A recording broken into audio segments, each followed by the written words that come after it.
Real estate పరంగా అక్కడ value పడిపోతే ఆబ్వియస్లీ ల్యాండ్ వాల్యూ కూడా పడిపోతుంది. ఇలాంటివి సేల్ చేసినప్పుడు తొందరపడి కొనేస్తూ ఉంటారు. సో ఇలాంటప్పుడు కొనుక్కునే పర్సన్ మాత్రం 100% నష్టపోవడం. ఈ రియల్ ఎస్టేట్ అనేది పడిపోయి జీరోకి వెళ్ళిపోవడం కానీ తగ్గిపోవడం కానీ జరగదన్నమాట.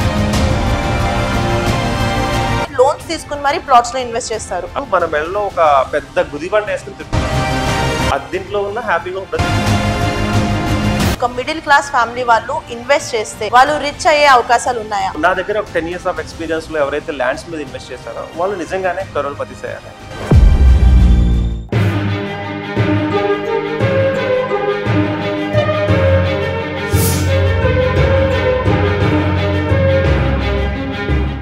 సో ప్రస్తుతం మనతో పాటు స్టూడియోలో ఉన్నారు ప్రముఖ రియల్ ఎస్టేట్ సంస్థ ఆధురి గ్రూప్ లో బోర్డ్ ఆఫ్ డైరెక్టర్ గా వర్క్ చేస్తూ రియల్ ఎస్టేట్ రంగంలో 10 years ఎక్స్పీరియన్స్ ఉన్న asset management expert and NRI portfolio manager Aryan గారు. నమస్తే సార్. నమస్తే శ్వేత గారు. రియల్ ఎస్టేట్ పరంగా అక్కడ వాల్యూ పడిపోతే ఆబ్వియస్లీ ల్యాండ్ వాల్యూ కూడా పడిపోతుంది. ఇలాంటివి సేల్ చేసినప్పుడు తొందరపడి కొనేస్తూ ఉంటారు. సో తక్కువకి దొరుకుతుంది కదా అని. సో ఇలా చేయడం కరెక్టేనా? మంచి క్వశ్చన్ అడిగారండి. ఎక్కడైనా ఒక భయం క్రియేట్ అయినప్పుడు చాలా మంది ఏంటంటే దాని నుంచి బయటపడదామని చూస్తుంటారు. ఫర్ ఎగ్జాంపుల్ హైదరాబాద్ ఉంది కాబట్టి ఎవరైనా ఒక ప్లాట్ కానీ ఫ్లాట్ కానీ అంటే దగ్గరలోనే చెరువుకు దగ్గరలో తీసుకుంటే వీళ్ళకి అది హైదరాబాద్లోకి వస్తుందా రాదో కూడా తెలియదు. బట్ సేఫ్ సైడ్ ఏంటంటే మన ప్లాట్ కానీ ఫ్లాట్ కానీ అమ్మేసుకుంటే మనం సేఫ్ సైడ్ అనుకుంటాం అన్నమాట. వాళ్ళు ఏం చేస్తారంటే వాళ్ళు ఎప్పుడో తక్కువ రేటు కొనుంటారు. సో ఇప్పుడు రేట్ పెరిగింది కాబట్టి దే ఆర్ హ్యాపీ, కొంచెం తక్కువ రేటుకి అమ్మేద్దామని అనుకుంటారు అన్నమాట. సో ఫర్ ఎగ్జాంపుల్ ఒక ప్లాట్ సంగతే తీసుకుందాం. వాళ్ళు ఒక 4,000 లో ఉన్నప్పుడు వాళ్ళు తీసుకున్నారు. స్క్వేర్ యార్డ్ వచ్చి 4,000 లో. నా ఇప్పుడు ఇట్ బికమ్స్ 10,000 12,000 అయింది. బట్ ఆ దగ్గరలో ఏదో చెరువు ఉందని భయం వేసి ఇది అమ్మేద్దాం అనుకుంటున్నారు. సో దెన్ ఏమవుతుందంటే వాళ్ళకి 10,000 వచ్చినా ఓకే ఓకే దెన్ కొనుక్కునే పర్సన్ కి ఆ ఏరియాలో 12,000 ఉన్నప్పుడు 10,000 వస్తే ఆయన హ్యాపీనే. వీళ్ళిద్దరు కూడా సేఫ్ అండ్ సేఫ్ లో ఉంటారు ఇద్దరు. బట్ ఒక పాయింట్ మాత్రం గుర్తుపెట్టుకోవాలి, అది యాక్చువల్ గా నిజంగానే హైదరాబాద్లో కానీ ఆ ఫ్లాట్ కానీ ఏదైనా ఉన్నప్పుడు అమ్మేద్దాం అనుకుంటారు చాలా మంది. అదేంటంటే వీళ్ళకి తెలుసు ఇవాళ కాకపోతే రేపైనా కూలగొడతారని ఈ మధ్యలో అమ్మేద్దాం అనుకుంటారు. సో ఇలాంటప్పుడు కొనుక్కునే పర్సన్ మాత్రం 100% నష్టపోవడం. ఎందుకంటే వన్స్ సేల్ అయిన తర్వాత ఆన్సర్ చేయరు వాళ్ళు. సో నేనేమంటారంటే కొనుక్కునే అమ్మే వాళ్ళు కొంచెం సేఫ్ సైడ్ లోనే ఉంటారు. ఇంతకు ముందు ఆల్రెడీ కొంచెం అప్రిషియేషన్ వచ్చింది కాబట్టి. సో అమ్మే వాళ్ళు కూడా నేనే సజెషన్ ఇస్తానంటే భయపడిపోయి అవసరం లేని దానికి అమ్ముకోవడం అనేది వేస్ట్. ఎందుకంటే మీరు ఇన్ని సంవత్సరాలు కాపాడుకుంటూ వచ్చారు ల్యాండ్, అది రేపు మీ పిల్లల భవిష్యత్తుకు ఉపయోగపడుతుంది, లేదంటే మీకు రేపు రిటైర్మెంట్కి ఉపయోగపడుతుంది. ఇంత కష్టపడి ల్యాండ్ కొనుక్కున్నప్పుడు కొంచెం పెరిగింది కదా, ఇంకా పెరిగే అవకాశాలు ఉన్నప్పుడు తెలిసి తెలియని భయాలతో అమ్మేసుకోవడం అనవసరం అండి. నేనేమంటానంటే ఒక తెలిసిన ఎక్స్పర్ట్ దగ్గరికి వెళ్ళి ఇది అమ్మొచ్చా లేకపోతే పర్లేదు కదా, సేఫా కదా అని కనుక్కోండి. If they are telling safe, హ్యాపీగా దాన్ని అలానే ఉంచుకోండి, ఏ భయం లేకుండా. ఓకే ఇది రిస్క్ లో ఉంది అని తెలిసినప్పుడు మనం రిస్క్ పడటమే కాకుండా మన రిస్క్ ని వేరే వారికి ట్రాన్స్ఫర్ చేస్తున్నాం.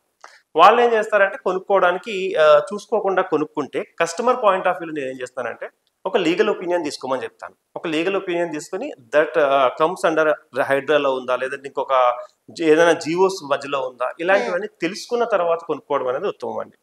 సో ఇద్దరికి కూడా చెప్పేది ఏంటంటే అమ్మే వాళ్ళని తొందరగా అమ్మొద్దు. ఎందుకంటే అది ఎప్పటి నుంచో కొనుక్కుని మంచి అసెట్, అది మళ్ళీ ఆ రేట్ అయితే రాదు మీకు, అది అమ్మే వాళ్ళకి. సో తొందరపడి భయంతో అమ్మొద్దు నా ఉద్దేశం. అవసరం ఉంటే మీరు అమ్ముకోవచ్చు. కొనుక్కునే వాళ్ళకి ఏం చెప్తున్నారంటే తక్కువ దొరుకుతుందని కొనుక్కున్నప్పుడు 1కి 10 సార్లు లీగల్ వెరిఫికేషన్ ఎవరైనా ఎక్స్పర్ట్స్ వెరిఫికేషన్ చేయించుకున్న తర్వాత కొనండి. ఎందుకంటే వన్స్ మీ డబ్బు వెళ్ళి అక్కడికి వెళ్ళిన తర్వాత మీకు ఆన్సర్ చేయడం కూడా. సో ఇద్దరికి నేను చెప్పేది ఏంటంటే take care of this side, ఆ సైడ్ కూడా జాగ్రత్తలు తీసుకుంటే ఇబ్బంది ఏం లేదు. బట్ అలా అని చెప్పేసి రియల్ ఎస్టేట్ అనేది పడిపోయి జీరోకి వెళ్ళిపోవడం కానీ తగ్గిపోవడం కానీ జరగదు అనమాట.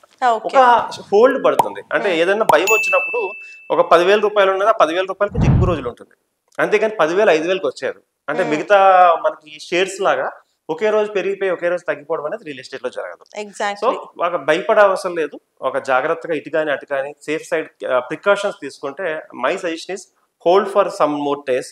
వీళ్ళకి ఏంటంటే అన్ని తీసుకుని జాగ్రత్తలు తీసుకుని కొనుక్కోండి అని చెప్తాను. ఇటు అమ్మే వాళ్ళన్నా కొనుక్కునే వాళ్ళన్నా తొందరపడి చేయకుండా ఏదన్నా సరే ఒక 5-10,000 కి కక్కుర్తి పడకుండా లిటరల్లీ ఎక్స్పర్ట్స్ దగ్గరికి వెళ్ళి వాళ్ళ చార్జెస్ 5 to 10,000 ఉంటుంది. పోతే పోతే మనకి 5 to 10,000 పోతుంది. అడ్వైస్ లేకుండా చేసే పనికి లక్షల్లో పోగొట్టుకుంటున్నాం అనేది తెలుసుకుని ఒక ఎక్స్పర్ట్స్ అడ్వైస్ తీసుకుని స్టెప్ తీసుకుంటే చాలా బెటర్ ఉంటుంది సిచ్యువేషన్. మీరు చెప్పింది 100% సో చాలా మంది ఇదే ప్రాసెస్ లో ఏం చేస్తారంటే ప్లాట్స్ కూడా తక్కువకి దొరుకుతున్నాయి, ఇప్పుడు తీసేసుకోకపోతే మనకి ఫ్యూచర్ లో ఇన్వెస్ట్ చేయడానికి ఇబ్బంది అవుతుందని లోన్స్ తీసుకుని మరి ప్లాట్స్ లో ఇన్వెస్ట్ చేస్తారు. కస్టమర్ పాయింట్ ఆఫ్ వ్యూ లో మాట్లాడదాం. సో వీళ్ళకి మీరు చెప్పే ఆన్సర్ ఏంటి? సో ఓపెన్ ప్లాట్ అనేది ఇన్వెస్ట్మెంట్ గురించి చేస్తాం మనం. అంటే ఒక ల్యాండ్ మనం కొనుక్కు పెట్టుకుంటే కొన్ని సంవత్సరాల తర్వాత అది హైప్ పెరుగుతుంది. సో అలాంటి వాళ్ళు లోన్ కొనుక్కున్నా సరే నేనేమంటానంటే that is the best policy అంటాను. అంటే లోన్ తీసుకుని ఓపెన్ ల్యాండ్ కొనుక్కోవచ్చు. ఓకే, అదే లోన్ తీసుకుని ఫ్లాట్ కొనుక్కుంటే కొంచెం ఇబ్బంది ఏంటంటే ఒక 20 నుంచి 25 సంవత్సరాలు మన మెడలో ఒక పెద్ద గుదిబండ వేసుకుని తిరుగుతున్నాం. అంటే ఆ లోన్ కట్టుకోవాలి కదా. 20 సంవత్సరాలు అంటే లైఫ్ టైం అండి అది. అంటే మన లైఫ్ లో ఎప్పుడు ఎంజాయ్ చేస్తాం చాలా మందికి తెలియదు. బట్ ఎందుకు ఈ ఫ్లాట్స్ మీదకి వెళ్ళిపోతున్నారంటే అదొక ఇల్లు ఉండాలి అనేది 100% ఒక దాన్ని ఏమంటారు అంటే పెద్దల దగ్గర నుంచి అందరి దగ్గర నుంచి కూడా ఇల్లు లేకపోతే వీరికి ఏమీ లేదు అన్నట్టు క్రియేట్ అయింది అది. సో అద్దీంట్లో ఉన్న హ్యాపీగా ఉండొచ్చు యాక్చువల్ గా. సో మీకు తెలుసు వారన్ బఫెట్ అని పెద్ద బిలీనియర్, ఆయన షేర్స్ లో బిలీనియర్, ఆయనకి 2 BHK ఇల్లు ఉంటది. ఆయన ఎంత కోటీశ్వరుడు అంటే అపర కోటీశ్వరుడు. ఈవెన్ బిల్ గేట్స్ వీళ్ళందరికంటే కూడా కోటీశ్వరుడు. ఆయనకి తెలియక కాదు కదా పెద్ద పెద్ద తీసుకోవాలి. అంటే మన మిడిల్ క్లాస్ వాళ్ళు చేసే చిన్న తప్పు ఏంటంటే లగ్జరీలు బేస్ చేసేసుకుని పెద్ద పెద్ద ఫ్లాట్స్ డిజైన్స్ కి వీటికి చూపించుకోవాలని ఆరాటంతో అది చూపించుకోవడం కొన్ని రోజులే, మహా అయితే గృహప్రవేశం దాకా ఉంటుంది, తర్వాత జీవితాంతం వీళ్ళు కష్టపడాలండి. సో నా సజెషన్ ఏంటంటే ఎప్పుడైనా ఒక 10 లక్షలు కానీ 20 లక్షలు కానీ ఉంటే దట్ ఇన్వెస్ట్మెంట్ తీసుకెళ్లి ఓపెన్ ప్లాట్స్ మీద పెట్టుకోవాలి. ఓపెన్ ప్లాట్స్ మీద పెట్టుకున్నప్పుడు ఏమవుతుందంటే కొన్ని సంవత్సరాలు వెళ్తే అది ఆ రెట్లు పెరుగుతూ ఉంటుంది. మనం పెట్టింది 10 లక్షలు అయితే నెమ్మదిగా 20 లక్షలు 30 లక్షలు 40 లక్షలు అవుతుంది. మీకు ఎక్కడా కూడా ల్యాండ్స్ మీద వచ్చినంత ఇన్వెస్ట్మెంట్ అంటే అప్రిషియేషన్ రాదు. మీరు గోల్డ్ లో పెట్టుకున్న ఇప్పుడు కేజీ బంగారం కొని పెట్టుకుంటే 10 సంవత్సరాలకు పెద్దగా ఏం పెరిగిపోతుంది, మహా అయితే డబుల్ అవుతుందేమో. ఇప్పుడు ఒక 10 లక్షలు పెట్టుకున్నాం అనుకోండి, అది 20 లక్షలకి అవుతుంది అక్కడ గోల్డ్ అనేది. స్టాక్స్ లో కూడా హైప్ అండ్ లోస్ ఉంటాయి, అది కొంచెం రిస్కీ ఉంటుంది. సో మిగతా ఫిక్స్డ్ డిపాజిట్స్ అవి కూడా సేఫ్ అండ్ సెక్యూర్, బట్ ఎక్కువగా మనకి రాదు దాని నుంచి. ల్యాండ్స్ మీద కొనుక్కుంటే కోటీశ్వర్లు అయిన వాళ్ళు చాలా మంది ఉన్నారండి. ల్యాండ్ పెట్టుబడి పెట్టుకుని 300 గజాలు ఉన్న వాళ్ళు, లేదంటే ఒక 500-600 గజాలు 2-3 చోట్ల ఉన్న వాళ్ళందరూ కూడా కోటీశ్వర్లు అయిపోయారు. ఫర్ ఎగ్జాంపుల్ గచ్చిబౌలిలో కొన్ని సంవత్సరాల క్రితం, మహా అయితే 15-20 సంవత్సరాల క్రితం కొన్న వాళ్ళు ఎవరైతే ఉన్నారో 4,000కి 3,000 అలా కొన్న వాళ్ళందరూ 1,00,000 అయింది. ఎన్ని రెట్లు పెరిగింది? 100 రెట్లు 50 రెట్లు అలా పెరిగింది అన్నమాట. కోకాపేటలో అయితే ఇంకా ఎక్కువ రెట్లు పెరిగింది. సో ల్యాండ్ అనేది 100% ఈ రోజు కాకపోయినా రేపైనా హైయెస్ట్ అప్రిషియేషన్ ఇస్తుంది. నా సజెషన్ ఏంటంటే ఒక పర్సనల్ లోన్ కానీ ల్యాండ్ మీద కానీ ఒక లోన్ తీసుకుంటే ఆ లోన్ కి మీరు కట్టేది ఎంత అవుతుందంటే మహా అయితే 4 లక్షలు 5 లక్షలు 6 లక్షలు ఇంట్రెస్ట్ కడతారు. సపోజ్ పర్సనల్ లోన్లే తీసుకుంటే 5 సంవత్సరాలు టెన్యూర్ ఉంటుంది. మనం ఒక 10 లక్షలు తీసుకుని ఒక ల్యాండ్ మీద పెట్టాము అనుకుందాము, 10 లక్షలకి మీరు మహా అయితే 4 లక్షల రూపాయలు ఎక్స్ట్రా కడతారు. 10-20 అయింది అనుకోండి 5 years లో, మీకు 4 లక్షలు తీసేగా 6 లక్షలు బెనిఫిట్ లో ఉన్నారు. నెంబర్ ఆఫ్ ఇయర్స్ పెరిగే కొద్దీ చాలా లాభం వస్తుంది దానికి. మీకు లోన్ ఎటానే ఒక టైంలో అయిపోతుంది, ఒకవేళ డబ్బులు ఉంటే ముందే కట్టేసుకోవచ్చు. అంటే నా సజెషన్ ఏంటంటే లగ్జరీకి లోన్ తీసుకుపెట్టే బదులు, ఓకే మనం కార్ కొనుక్కోవాలనుకుంటే పెద్ద కార్ కొనుక్కోవాలంటే లోన్ తీసుకుంటాము, కొన్నాళ్ళ తర్వాత కార్ బయటకు వచ్చిన వెంటనే దాని వాల్యూ పడిపోతుంది, అమ్మాలనుకుంటే మీరు అమ్మలేరు. అదే ఏంటంటే మిడిల్ క్లాస్ వాళ్ళందరికీ నేను ఒక సజెషన్ ఏం చెప్తున్నానంటే, మీకున్న డబ్బుల్ని హస్బెండ్ అండ్ వైఫ్ అందరూ కలిపి ఒక మంచి డిసిప్లిన్ గా కొంచెం అమౌంట్ దాచుకుంటే దాన్ని ఒక ప్లాట్ మీద కనుక ఇన్వెస్ట్ చేసుకుని వదిలేస్తే పిల్లల భవిష్యత్తుకి చాలా బాగుంటుంది. ఇందాక మీరు చెప్పినట్టు 10 to 15 years గ్యాప్ లో ఇలా ల్యాండ్ మీద ఇన్వెస్ట్ చేసిన వాళ్ళు కొంచెం రిచ్ అయ్యే అవకాశాలు ఉన్నాయన్నారు కదా. సో ఇలానే 10 years టైం పీరియడ్ లో ఒక మిడిల్ క్లాస్ ఫ్యామిలీ వాళ్ళు ఇన్వెస్ట్ చేస్తే, రియల్ ఎస్టేట్ పరంగా ఇన్వెస్ట్ చేస్తే వాళ్ళు రిచ్ అయ్యే అవకాశాలు ఉన్నాయా? మంచి క్వశ్చన్ అండి. నేను చాలా అనాలిసిస్ చేసి చెప్తున్నాను. అంటే బేసిక్ గా నేను రియల్ ఎస్టేట్ అనలిస్ట్ ని, అంటే దానిలో అనాలిసిస్ చేసిన తర్వాత నేను కొన్ని పర్సన్స్ సైకిల్స్ ఆఫ్ పర్సన్స్ చూసిన తర్వాత నా దగ్గర ఒక 10 years ఆఫ్ ఎక్స్పీరియన్స్ లో ఎవరైతే ల్యాండ్స్ మీద ఇన్వెస్ట్ చేశారో వాళ్ళు నిజంగానే కరోడ్పతి అయ్యారు. ఎలా అయ్యారంటే మేము ఇన్వెస్ట్మెంట్ చెప్పేటప్పుడు ప్రోస్ అండ్ కాన్స్ అన్ని చూసుకుని ఎన్ని సంవత్సరాలకు పెరుగుతుందని చెప్తాం. అంటే ఎలా ఇస్తామంటే ప్రొజెక్షన్ 5 years కింద పెరుగుతుంది, 10 years కింద పెరుగుతుంది, 15 years కింద, 20 years కింద అని. సో వాళ్ళు ఏం చేశారంటే సిరీస్ లో పెడుతూ ఉంటారు అన్నమాట. ఇప్పుడు పెట్టడం, మళ్ళీ 2 years తర్వాత మళ్ళీ కొంచెం అమౌంట్ ఉంటే మళ్ళీ పెట్టడం అట్లా పెట్టుకుంటూ వచ్చారు ఈ 10 years లో. సో ప్రతిదీ కలిపి ఆన్ ఆర్ యావరేజ్ చూసుకుంటే కనీసం లేదంటే ఒక్కొక్కరి దగ్గర 15 crores అయిన వాళ్ళు ఉన్నారు, 20 crores అయిన వాళ్ళు ఉన్నారు. దీనికి రీజన్ ఏంటంటే చాలా సింపుల్ అండి, చెప్తే కొంచెం అవుతుందా అనుకుంటారు కానీ సో చాలా సింపుల్. అంటే ఫర్ ఎగ్జాంపుల్ ఒక 10 years క్రితమే చూసుకుందాం, షాద్ నగర్ లోనే రేట్లు చూద్దాం. ఇప్పుడు 17,000-18,000 ఉన్న ప్లేస్ లో 2000 రూపీస్ ఉంది. ఓకే, 2000 రూపీస్ ఇంటూ ఒక 200 గజాలు కొనుక్కుంటే అక్కడ మహా అయితే మీకు ఆ రేటు ప్లస్ ఇప్పుడు కొనుక్కునే రేటు చూసుకుంటే చాలా పెరిగింది. అయితే నేను చెప్పినప్పుడు ఏం చెప్తున్నానంటే మిడిల్ క్లాస్ వాళ్ళందరికీ, అంటే జస్ట్ ఎప్పుడైనా డబ్బులు ఉన్నప్పుడు పక్కన పెట్టండి. అంటే దాన్ని ఎలా తీసుకోవాలంటే, మన దగ్గర ఒక 3-4 లక్షలు ఉంది, బట్ 10 లక్షల్లో ప్లాట్ కొందాం అనుకుంటున్నాం. ఏం చేయాలంటే చిన్న లోన్ తీసుకుని ప్లాట్ కొనేసేయండి. నెమ్మదిగా ఒక 4 సంవత్సరాలు లేదా 5 సంవత్సరాలు 10 సంవత్సరాల్లో లోన్ అయిపోతుంది. లోన్ అయ్యే టైంకి ఈ ప్లాట్ ఆ రేట్కి అయితే రాదు. అంటే ఇప్పుడు ఒక 4,000 పెట్టి రూపాయలు కొంటున్నాము, 10 సంవత్సరాలు లోన్ టెన్యూర్ అనుకుందాము. ఈ 4,000 100% కనీసం లేదంటే 15, 18, 20,000 అవుతుంది కదా. లోన్కి కట్టే ఇంట్రెస్ట్ చాలా తక్కువ ఉంటుంది. సో ఇలా మనకు ఒక వెల్త్ పెరిగింది. నేనేమంటానంటే ప్రతిసారి ఏదో ఒక అంటే మ్యారేజ్ డే కానో లేదా ఇంకొక డే కానో ఇన్వెస్ట్మెంట్ ల్యాండ్ మీద పెట్టాలి అనేది ఒక అలవాటుగా చేసుకోవాలంటున్నాను. అంటే ఒక 1 year లో పెట్టలేకపోవచ్చు, లేదా 2 years లో పెట్టండి, లేదా 3 years లో పెట్టండి. సో కంపల్సరీ ఆ ఇయర్లో మీరు ఎంత కష్టపడైనా ఒక ప్లాట్ కొనేసుకోవాలి. సో మీకు 4-5 ప్లాట్లు ఉంటే భరోసా బాగుంటుంది. ఎందుకంటే 4-5 ప్లాట్లు మీ చేతిలో ఉన్నప్పుడు మీరు పెట్టేది ఒక్కో దాని మీద 10,000, 10 లక్షలు, 20 లక్షలు, 30 లక్షలు పెడతారు కదా. అన్ని కలుపుకుంటే 50-60 లక్షలు పెడతారు కదా. 10 సంవత్సరాలు నిజంగా అది కోట్ల పైబడే అవుతుంది, 100%. ఇంకా ఎక్కువ వేస్ట్ చేయగలిగే కొద్దీ ఇంకా ఎక్కువ రేట్లు పెరుగుతూ ఉంటుంది. అయితే దీంట్లో ఉన్న చిన్న లాజిక్ ఏంటంటే, పెట్టేటప్పుడు కరెక్ట్ ప్లేస్ లో పెట్టకపోతే అది పెరగదండి. అంటే ఇన్వెస్ట్మెంట్ గ్రో అవ్వాలి అంటే కరెక్ట్ ప్లేస్ లో పెట్టాలి. ఫర్ ఎగ్జాంపుల్ శంషాబాద్ దగ్గర షాద్నార్ కంటే ముందే ఉంటుందని పెట్టారనుకోండి, ఇన్వెస్ట్మెంట్ డెడ్ అది. ఎందుకంటే దానికి 111 జీవో అని ఉంటుంది. ఆ జీవో ఏంటి, వాటర్ బాడీస్ ని, అదే ఇప్పుడు హైదరాబాద్ అక్కడ 111 జీవోలో 1,26,000 ఎకరాలని వాటర్ 2 లేక్స్ ని సేవ్ చేయడానికి ఆ ఏరియాని 111 జీవోలో పెట్టారు. సో ఆ ఏరియాలో ఏంటంటే ఇల్లు కట్టుకోవడానికి ఉండదు, కన్స్ట్రక్షన్ చేసుకోవడానికి, లేదంటే ఏమైనా వర్క్స్ మొక్కలు పెంచుకోవచ్చు, లేదా టెంపరీ హౌసెస్ వేసుకోవచ్చు, కానీ ఇల్లు కట్టుకోవడానికి ఉండదు. ఆ ఏరియాలో మనం ఇన్వెస్ట్మెంట్ పెడితే 10 సంవత్సరాలు వెయిట్ చేసినా సేమే ఉంటుంది. సో నేను ఇప్పుడు సజెషన్ ఇచ్చాను కదా అని వితౌట్ అనాలిసిస్ చేయకుండా తీసుకుంటే మాత్రం డెడ్ ఇన్వెస్ట్మెంట్ అయిపోద్ది. 1-2 సార్లు ఏ ఏరియాలో పెడితే ఇన్వెస్ట్మెంట్ బాగా గ్రో అవుతుంది అనేది చూసుకుని పెట్టాలి. దీనికి పెద్ద లాజిక్ ఏం లేదు. చుట్టుపక్కల కంపెనీలు ఉన్నాయా లేదా, హైవేకి దగ్గరగా ఉందా లేదా, చుట్టుపక్కల వచ్చే డెవలప్మెంట్స్ ఏంటి, ఏ కంపెనీలు ఆల్రెడీ ఉన్నాయి, ఏ కంపెనీలు రాబోతున్నాయి, ఇలాంటి బేసిక్ అనాలిసిస్ మనం కూడా చేసుకోవచ్చు. కొంచెం ఎక్స్పర్ట్స్ అడిగి కొంచెం సజెషన్స్ తీసుకుని పెట్టుకోగలిగితే డెడ్ ఇన్వెస్ట్మెంట్ అవ్వకపోతే క్రోర్స్ అవ్వడం ఖాయం. డెడ్ ఇన్వెస్ట్మెంట్ అవ్వద్దు అంతే నేను చెప్పాను. Based on experts advice. Expert advice and మనం కూడా తెలుసుకోవచ్చు. ఇప్పుడు అన్ని యూట్యూబ్ వచ్చేసింది కదా, చాలా సింపుల్. చుట్టుపక్కల కంపెనీస్ తెలుసుకుంటాం. ఇప్పుడు ఏరియాలో మైక్రోసాఫ్ట్ వచ్చింది, సో చుట్టుపక్కల ఏమేమి ఉన్నాయని అనాలిసిస్ చేసుకుని కూడా తీసుకోవచ్చు. బట్ దీనికి మనకు తెలిసిన నాలెడ్జ్ కి ఎక్స్పర్ట్ సజెషన్స్ తీసుకుంటే అది డెడ్ ఇన్వెస్ట్మెంట్ కాదు. ఎగ్జాక్ట్లీ.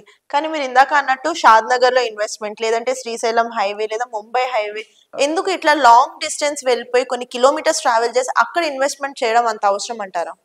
గుడ్ క్వశ్చన్ అండి. ఇప్పుడు ఫర్ ఎగ్జాంపుల్ మనకి తెలిసిన ఏరియాలో చూద్దాము. ఓకే, ఫస్ట్ కొన్ని ఇయర్స్ బ్యాక్ వెళ్తే ఉప్పల్ ఏరియాలో పెద్ద క్రౌడ్ ఉండేది కాదు. ఉప్పల్ ఎండింగ్కి వెళ్ళేసరికి ఆ ఏరియాలో ఇప్పుడు హైదరాబాద్ లో ఉన్నంత క్రౌడ్ ఉండేది కాదు. అప్పటికి ఇక్కడ నుంచి సెంటర్ నుంచి ఉప్పల్కి వెళ్ళాలన్నా చాలా దూరం, అంత దూరం వెళ్ళి ఇన్వెస్ట్మెంట్ చేయాలనుకున్నారు. తర్వాత అలా స్ప్రెడ్ అయ్యి అటు గట్కేసర్ దాటి ఇంకా వరంగల్ హైవే వరకు వెళ్ళిపోయారు ఇన్వెస్ట్మెంట్ లో. ఇక్కడ యాదగిరిగుట్ట దాకా వెళ్ళిపోయిన ఇన్వెస్ట్మెంట్. ఇటు షాద్ నగర్, జడ్చర్ల, మహబూబ్ నగర్ దాకా ఇన్వెస్ట్మెంట్ వెళ్ళిపోయాయి. అయితే కస్టమర్స్, నేను చాలా మంది కస్టమర్స్ తో మాట్లాడినప్పుడు వాళ్ళ దగ్గర నుంచి వచ్చే ఒకే క్వశ్చన్ ఏంటంటే, ఇంత దూరం ఇప్పుడు మా ఇంటి దగ్గర నుంచి 80 కిలోమీటర్లు వచ్చి ఇక్కడ ఇన్వెస్ట్మెంట్ అవసరమా అని అడుగుతారు. నేను ఏమంటానంటే, ఇప్పుడు మీ ఇంటి పక్కన ఒక ల్యాండ్ ఉంది, అక్కడ ఇన్వెస్ట్మెంట్ చేయండి అని అడుగుతాను. చేయగలరా వాళ్ళు? ఎందుకంటే ఇంటి పక్కన ఉన్న ల్యాండ్ 1,60,000 రూపాయలు, 150,000 రూపాయలు స్క్వేర్ యార్డ్ ఉంది. అంటే వీళ్ళకి ఉన్న ఇన్వెస్ట్మెంట్ 20 లక్షలు, 30 లక్షలకి కనీసం 10 గజాలు కూడా రాదు. అంటే వాళ్ళకి ఆల్రెడీ అర్థమైంది ఏంటంటే, సిటీలో ఇంత గ్రోత్ జరిగితే ల్యాండ్ రేట్ పెరిగింది. అది ఒకప్పుడు 3,000, 4,000, 300 రూపాయల నుంచి కూడా పెరిగింది. అదే రేటు. అదే కుక్కట్పల్లిలో 300 రూపాయలు గజం కొన్న వాళ్ళు ఉన్నారు, 3,000 రూపాయలు కొన్న వాళ్ళు ఉన్నారు, 30,000 రూపాయలు కొన్న వాళ్ళు ఉన్నారు, ఇప్పుడు 50,000, 70,000 అయినా కొన్నారు. సో అప్పుడు వాళ్ళ ఆ ఏరియాలో అడవులు, మొక్కలు కొండల్లో ఉండేది, అది కొండలు అడవుల్లో ఉండేది. అది చూసి పెట్టడం మానేస్తే ఇప్పుడు ఈ బెనిఫిట్స్ ఉండేది కాదు.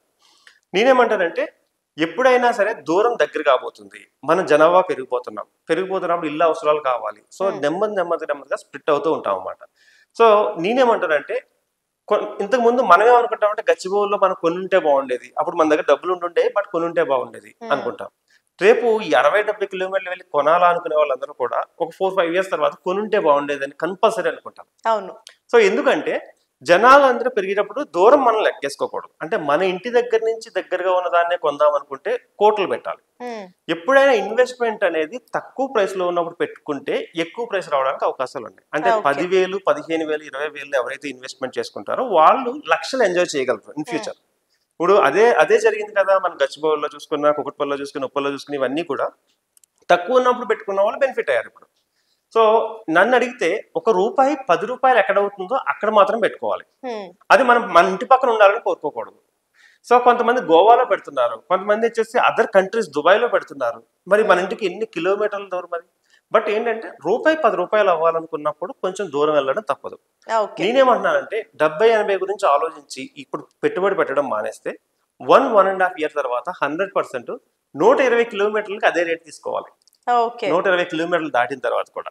సో మనకి ఎప్పుడైనా సరే దూరాన్ని బేస్ చేసుకోకూడదు. ₹1 పెడితే ₹10 ఎక్కడ వస్తుంది, సింపుల్ లాజిక్. ఇవాళ కాకపోతే రేపైనా. సో లాంగ్ వెళ్ళి పెట్టడం మంచిదే అండి. ఎప్పుడైనా ఇవాళ కాకపోతే రేపైనా సిటీస్ లో మనకు దొరికినా కూడా మనకు కోట్లలో పెట్టాలి. సో లాంగ్ వెళ్ళాలి, తక్కువ రేట్లో ఉన్నప్పుడు కొనేసుకోవాలి, అవి పక్కన హోల్డ్ చేసి పెట్టుకోవాలి. మళ్ళీ ఇంకొక ఆప్షన్ నెక్స్ట్ తక్కువ రేట్ ఎక్కడ ఉంది చూసుకోవాలి. 80 తర్వాత 100 కిలోమీటర్లో తక్కువ రేట్ ఉంటుంది కంపల్సరీ. తర్వాత ఇంకొక 120లో. దీనికి ఒక ఎగ్జాంపుల్ చెప్తాను. ఒక అప్పర కోటీశ్వరుడు, ఆయన ఏం చేస్తాడంటే నైట్ టైము ఫ్లైట్ వేసుకెళ్ళి సెట్ చేస్తుంటాడు. ఫ్లైట్ లో వెళ్ళి సెట్ చేసుకుంటాడు. ఎక్కడ లైట్స్ లేవో అక్కడ ఇన్వెస్ట్మెంట్ పెడతాడు. అర్థమైందా మీకు? ఎక్కడైతే లైట్స్ లేవో ఆ ఏరియాని సెలెక్ట్ చేసుకుని ఇన్వెస్ట్మెంట్ పెడతాడు. లైట్స్ ఉన్న చోట కొనాలంటే ఎక్కువ రేట్ ఉంటది కదా. లైట్స్ లేని ప్లేస్ ఇవాళ కాకపోతే రేపైనా క్రౌడ్ అంతా ఇటు వస్తారు, డెవలప్ అవుతుంది. అంటే అంత కోటీశ్వరుడికి కూడా తెలిసిన చిన్న లాజిక్ ఏంటంటే మనం తెలుసుకోవాల్సింది, అన్ని సౌకర్యాలు ఉన్న చోట పెడితే మనకి ఆ రేటు దొరకదు. ప్రజెంట్ రోడ్స్ సరిగా ఉండవు, ఇప్పుడు మనం పెట్టే దాంట్లో దూరంగా ఉంటుంది. నెక్స్ట్ వచ్చేసి మనకి ఇక్కడ హైదరాబాద్ లో కనిపించేది షాపింగ్ మాల్స్ అన్ని ఉండేసరికి ₹1,00,000 అవుతుంది కదా గజం. సో ఏమీ లేనప్పుడు మనం జాగ్రత్తగా చూసుకుని ఒక 10,000, 15,000 ఇన్వెస్ట్మెంట్ చేస్తే లాంగ్కి వెళ్ళి దెన్ ఇది ఏదైతే మెరుపులు ఇక్కడికి వచ్చేసరికి, అంటే షాపింగ్ మాల్స్ కానీ, సినిమా థియేటర్స్ కానీ, ఇవన్నీ వచ్చేసరికి అది మనం పెట్టిన 10,000 లక్ష అవుతుంది.